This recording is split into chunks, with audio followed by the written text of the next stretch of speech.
우리가 이렇게 그 사역하는 형제님이 안 계실 때 더 힘쓰는 그러한 형제 자매님들이 되어졌으면 합니다. 오늘 제가 말씀을 한 20분에서 30분 정도 이렇게 준비를 했거든요. 말씀은 빌립보서 3장 17절부터 21절까지 있는 말씀을 가지고 함께 교제 시간 갖기를 원합니다. 빌립보서 3장 17절부터 21절까지입니다. 다 찾으셨으면은 함께 봉독하겠습니다. 17절부터 21절까지 시작. 형제들아, 너희는 함께 나를 본받으라. 그리고 너희가 우리를 본받은 것처럼 그와 같이 행하는 자들을 눈여겨보라. 내가 여러 번 너에게 말할거니와 이제도 눈물을 흘리며 말하노니 여러 사람들이 그리스도의 십자가의 원수로 행하느니라. 그들의 마침은 멸망이요 그들의 신은 배요 그 영광은 그들의 부끄러움에 있고 땅의 일을 생각하는 자라. 그러나 우리의 시민권은 하늘에 있는지라. 거기로부터 구원하는 자 곧 주 예수 그리스도를 기다리노니 그는 만물을 자기에게 복종하실 수 있는 자의 역사로 우리의 낮은 몸을 자기의 영광의 형체와 같이 배어나게 하시리라. 아멘. 저는 오늘 이 말씀을 강해식으로 이렇게 교제할까 합니다. 이제 그 강해식이지만은 하늘의 시민권자하고 원수로 행하는 자들에 대한 것에 대해서 중점적으로 이렇게 말씀을 나눠 가겠습니다. 우리 대한민국 사람들이 옛날에 아메리칸 드림이라고 해서 미국 가려고 무지하게 노력들 했고 캐나다나 호주 그리고 또 뉴질랜드 같은 그러한 나라에 가서 시민권을 얻으려고 무척 많이 노력을 한 사람들이 많이 있고 가능하면 다들 가려고들 그랬었을 것입니다. 지금도 이 나라에 들어가려고 많이들 노력하는 사람들이 많이 있는 것으로 알고 있습니다. 그리고 또 이런 나라들뿐이 아니라 우리보다 조금 더 나은 나라 선진국에 가서 취업 비자라도 받아가지고 그러한 나라에 가서 일하고 돈을 벌기를 원하는 사람들이 많이 있고 또 우리 대한민국도 경제가 많이 발전되다 보니 우리나라보다 환율이 낮은 나라 국가의 사람들이 와가지고 우리나라에서 일하기를 많이 원하고 있습니다. 그것이 또 코리안 드림이라고 동남아에서 난리 나지 않았습니까? 우리나라 취업 비자를 받기를 원하고 그러는데 또 이런 취업 비자 받기가 이 시민권 받기가 참 무척 어렵습니다.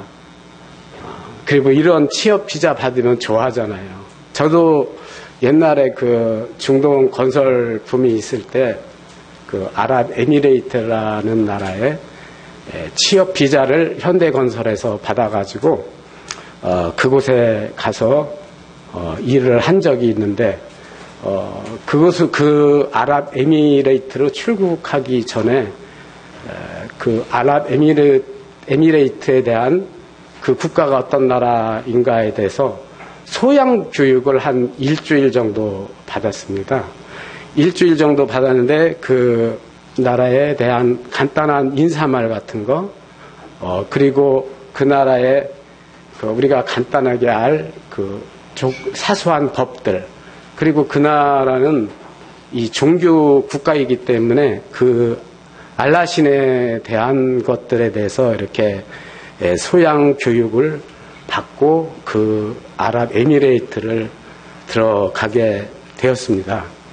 근데 제가 아랍에미레이트 나라에 대한 소양 교육을 받고 그 나라를 들어가기 전에 한국에서는 그 아랍에미레이트의 그 법적인 일 같은 거를 할 필요가 없잖아요. 저는 한국 사람이니까 한국에 있을 때는 그 나라의 법에 적용되는 일을 우리가 안 해도 저는 되잖아요. 그래서 이제 어쨌든 그렇게 해서 그 아랍에미레이트를 가서 가서 참 열심히 일도 했고 그랬습니다.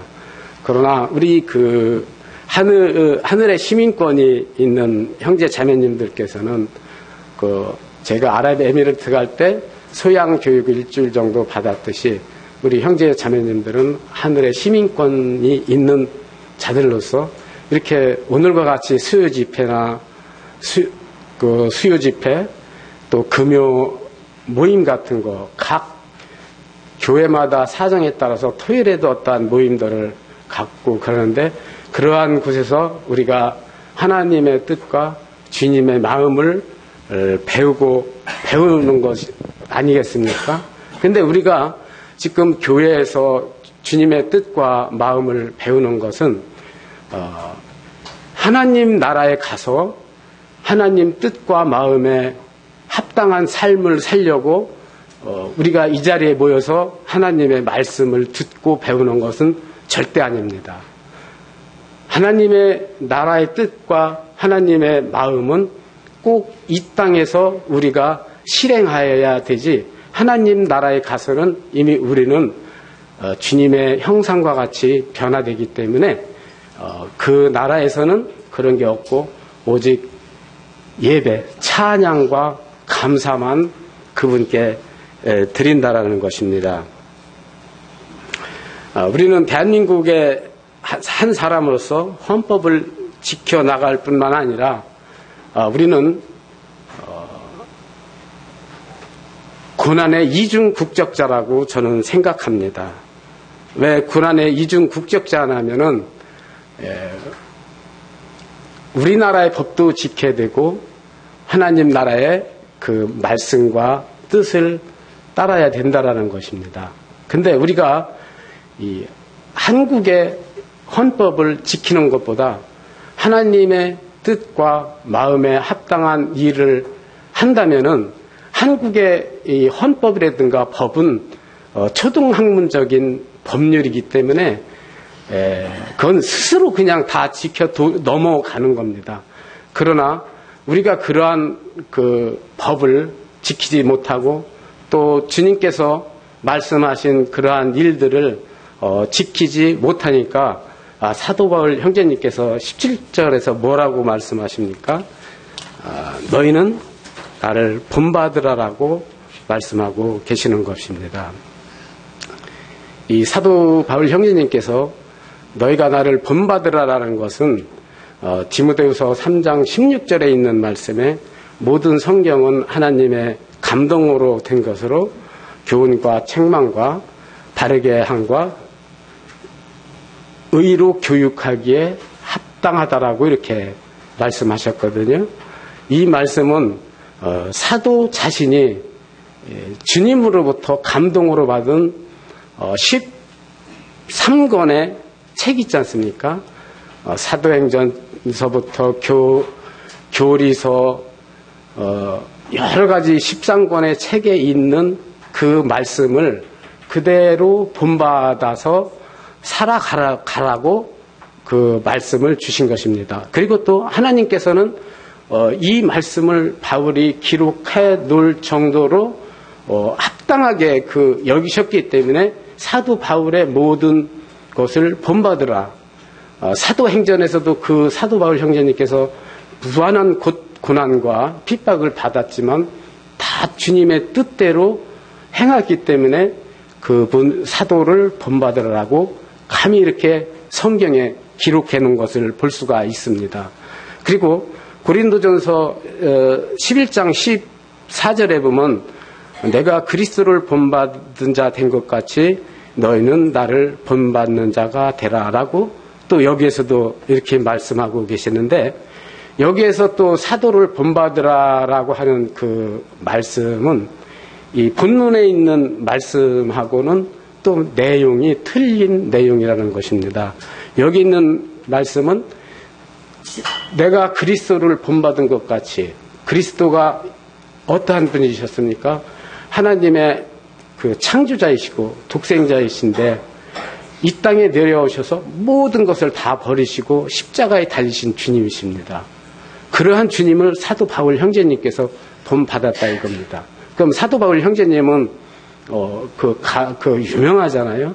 가말리엘 지파로서 거기에서 그 수제자야. 그리고 자기가 그 율법으로 누릴 수 있는 혜택이 무지하게 많았던 사람인데 예수님이 그 영광 버렸듯이 사도 바울도 자기의 뜻을 모두 버리고 사역을 했단 말이에요. 그래서 고린도전서 11장 14절에 나를 본받아라는 의미는 또 본문의 의미와는 이렇게 많은 차이가 난다라는 것입니다. 성경이 같이 본받으랬다고 해서 다 똑같은 그 내용은 아니다라는 것이죠. 또 그리고 에베소서 5장 1절에 보면은 그러므로 사랑을 입은 자녀같이 너희는 하나님을 본받으라라고 이렇게 말씀하고 계시잖아요. 여기서는 사도 자신도 빠지고 하나님을 본받으라라고라는 말씀이 있습니다. 또 이 말씀에서는 또 고린도전서 11장 14절과 또 본문과도 또 틀린 그러한 뜻을 의미를 가지고 있는데 이것은 하나의 가족으로서 하나님 아버지의 그 사랑을 우리가 자녀로서 본받아서 하나님의 뜻에 맞도록 살아가는 것. 예를 들어서 이제 저는 그랬어요. 어렸을 때 삶을 살면서 내 아버지, 우리 아버지의 친아버지, 우리 아버지에게 욕보이는 짓은 하지 말아야 되겠다. 그런 자존감은 가지고 살았어요, 저도. 그러니까 여기서 그 말씀에 이 말씀이 에베소서 5장 1절 말씀이 사랑하는 아버지, 가족 관계에서 그러니까 우리가 예수님을 믿음으로 구원받은 자로서 하나님을 아버지라 부르는 자로서 그 세상에 나가서나 교회 안에서 생활할 때 아버지의 욕을 보이지 말아야 된다 이거예요. 행동을 우리가 어떻게 해야 된다라는 것을 말씀하고 계시는 것입니다. 본문에서는 사도의 그 모든 모범을 하나님께서 인정해 주시고 이렇게 기록해 놓으신 것을 말씀하고 계십니다. 저는 이 말씀을 준비하고 이렇게 묵상하면서 참 먼저 구원받은 지 오래됐다고 이렇게 자랑할 것이 아니라 참 오래된 사람이면 오래된 사람으로 같이 참 겸손해져야 되겠다라는 것을 다다음 깊이 깨닫게 되었습니다. 참 요즘 많이 비유들을 하죠. 들에 있는 곡식, 영그른 곡식이 고개를 숙이는 것 같이 벼들고 지금 다 익어가지고 고개 다 숙이고 있어요. 가만히 숙이고 점잖게 있으면 이제 추수꾼들이 와서 벼갈 거를 기다리고 있는 것처럼 참 많이 오래 경륜이 있는 형제 자매님들 겸손하고 주님 앞에 겸손하고 성도들 간에 겸손할 수 있는 그러한 형제 자매님들이 되어졌으면 하는 바람이 있습니다. 그리고 17절에 보니까 너희가 우리를 본받은 것처럼 그와 같이 행하는 자들을 눈여겨보라라고 이렇게 말씀하고 계시는데 여기서 눈여겨보라라고 하니까 저 형제는 어때? 저 자매는 어떤가? 라고 이렇게 눈여겨보라는 의미는 아니라고 저는 생각합니다. 오히려 저 형제 자매를 눈여겨서 가만히 보면서 좀 약한 부분이 있으면 사랑으로 채워주고 또 너무 또 갑자기 막 교만하게 올라가면 교제를 해주고 또 나보다 그 사도를 본받은 형제처럼 잘 가는 형제 자매가 있다면 또 그 형제 자매를 본받아서 모임 생활을 잘 하라라고 저는 이렇게 보고 있습니다. 또 18절에 보면은 18절로 이제 넘어가서 말씀을 드리겠습니다. 사도는 참 여러 사람들이 그리스도의 십자가의 원수로 행하는 것을 보고서 참 너무나 마음이 아팠기 때문에 눈물을 흘리면서 그 성도들에게 교훈의 말씀을 주고 있습니다. 왜 그렇습니까? 그리스도의 원수로 행하는 자들 때문에 그 많은 눈물을 흘리고 또 힘들어 했던 것입니다. 근데 그 원수로라고 이렇게 사도 바울께서 말씀하셨으면은 그것으로 끝나면 돼요. 원수면은 뭡니까? 지옥으로 갈 사람들이잖아요. 어차피. 근데 그 지옥으로 갈 사람들 때문에 이 교회가, 성도들이 핍박받을 것을 생각하니까 너무나도 기가 막히기 때문에 사도 바울 형제님께서 눈물을 흘리면서 너희들은 지금 원수로 행하지 않는 너희들은 정말 주님의 말씀대로 이 세상을 살아가라고 이렇게 말씀하고 계시는 것입니다. 이 원수로 행하는 자들의 특징이 뭡니까? 그들은 그리스도의 거짓 옷을 입고 있는 것입니다. 교회에서 어떠한 직분을 가지고 있습니다. 장로라고 합니다. 집사라고 합니다. 목사라고 합니다. 또 교회에서 여러 봉사도 하고 도덕적인 생활을 하는 것처럼 거짓으로 모든 것을 꾸미고 있습니다. 그리고 이들 십자가에 대해서는 이야기를 오히려 더 잘하고 있는 것 같이 십자가에 대해서 이야기를 하지만은 진정 삶에서는 십자가의 능력이 하나도 나타나지 않아요. 주님의 말은 하지만 조그만 무슨 다툼이 있다면은 없어.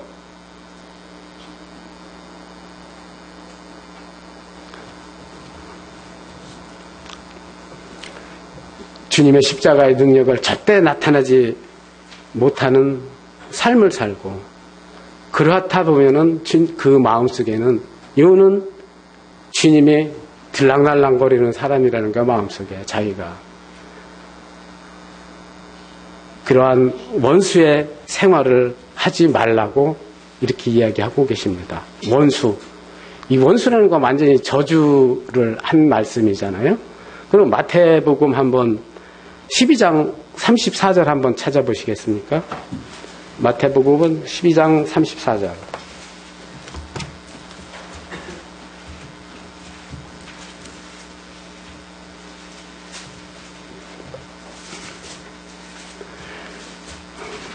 (12장 34절에) 보니까 독사의 자식들아 너희는 악하니 어떻게 선한 말을 할 수 있느냐, 이는 마음에 가득한 것을 입으로 말하느니라 라고 이렇게 말씀하고 있습니다. 예수님께서 바리새인들에게 독사의 자식이라고 대놓고 이야기하고 있습니다. 또 사도 바울 형제님께서도 이 사람들에게 원수라고 직접 대놓고 말씀하고 있습니다.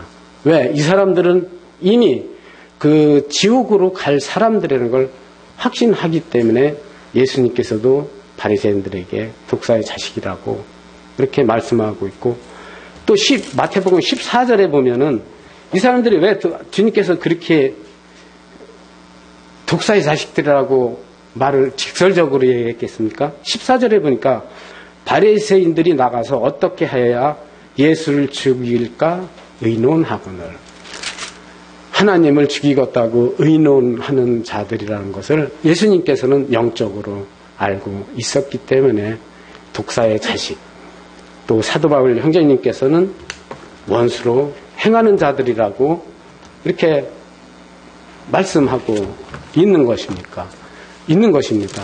원수나 독사의 자식이나 어원이 다 같다라는 것입니다. 본문에서 그리스도의 십자가의 원수로 행하는 그들의 신은 그리스도가 아니라는 것입니다. 그들의 신은 뭐라고 그랬습니까? 본문 19절에 배라고 그랬어요. 배가 배부른 거 아니고 떠다니는 배 아니라는 거 다 아시죠? 그는 돈의 욕심을 가진 사람들을 이야기하는 것입니다.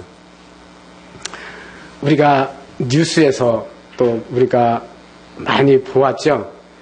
아주 높은 직위에 있으셨던 분들이 그 직위를 이용해 가지고 그 물질을 정말 자기 마음대로 취했던 거 잘 아실 줄 믿습니다.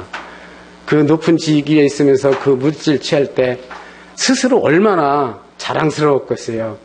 싹 누구 불러다가 비슷한 말 하면 돈 그냥 알아서 갖다 주고, 그러니 얼마나 스스로 자랑스럽고 영광스러웠겠냐고요. 자기 스스로 느낄 때. 아마 저도 그런 자리에서 한번 쑥, 문은 사장님 어떻게 알을 이렇게 던진다면 엄청나게 자랑스러웠을 것 같아요. 근데 그 사람들 지금 어디가 있어? 영광이 뭐야 지금요?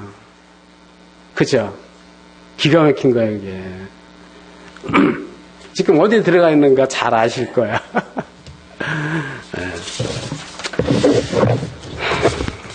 그래서 우리들은 참 주님의 말씀대로 이 땅에서 살아가는 동안 살아야 되겠다라는 것을 더욱 느끼게 됩니다. 그런데 이상하게 지금 우리 전부 다 대한민국 사람이잖아요. 그런데 우리가 대한민국 사람이면서 대한민국의 임시 국적을 가진 자라는 것을 까맣게 잊고 살아요. 그냥 영원한 대한민국 사람인 줄 알아. 그죠? 그리고 대한민국 사람이 내가 대한민국에 태어났을 때 그 자랑스러울 때도 있어. 언제 축구 같은 거 월드컵 경기에서 4강에 들어가 그랬을 때 응원하면서 내가 대한민국 사람이, 나 스스로 저 자신도 그랬으니까 자랑스럽더라고요. 근데 그것은 아니고 우리는 임시 국적을 가지고 있는 한국 사람입니다.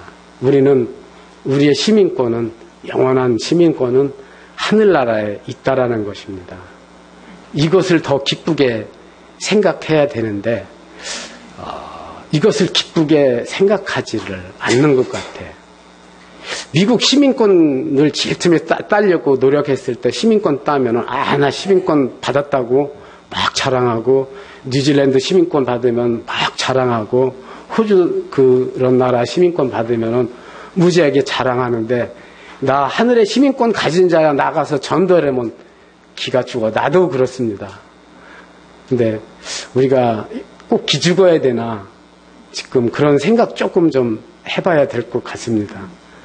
자랑스럽게 우리도 하늘의 시민권자라고 하면서 그리스도를 전할 수 있는 그러한 우리 형제 자매님들이 되시기를 저는 바라는 마음이 있습니다.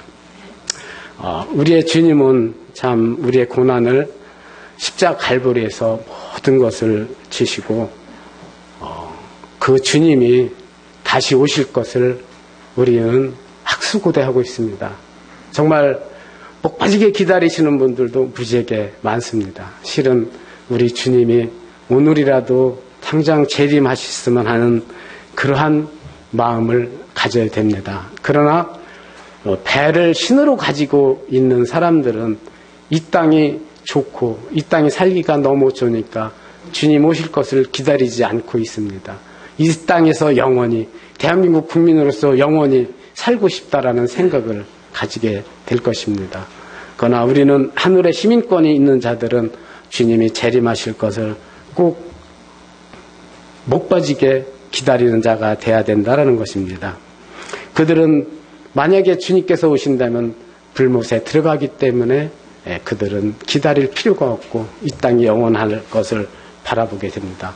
주님께서 이 땅에 다시 오시면은 우리는 21절 말씀처럼 우리의 낮은 몸을 자기의 영광의 형체와 같이 변하게 하시리라고 이렇게 말씀하고 계십니다. 우리가 다음에 어떠한 모양으로 어떻게 변해서 참 주님과 함께 있을 거라는 것을 생각할 때 이 땅에서 우리는 조그마한 고난과 고통과 어려움들이 이 바다의 파도물이 쉬지 않고 몰려오듯이 몰려오지만은 주님의 이름 앞에 담대히 기도하며 주님 나라를 바라보며 나아가는 그러한 형제 자매님들이 되었으면 하는 마음에서 말씀을 나누게 됐습니다. 오늘은 특별히 운동연합 체육대회도 있고 그래서 말씀을 간단하게 이렇게 준비했습니다. 이상 말씀을 마치고 사회부는 형님께서 오늘의 일정 같은 거 많이 설명하실 것입니다. 예, 말씀 마치겠습니다. 감사합니다.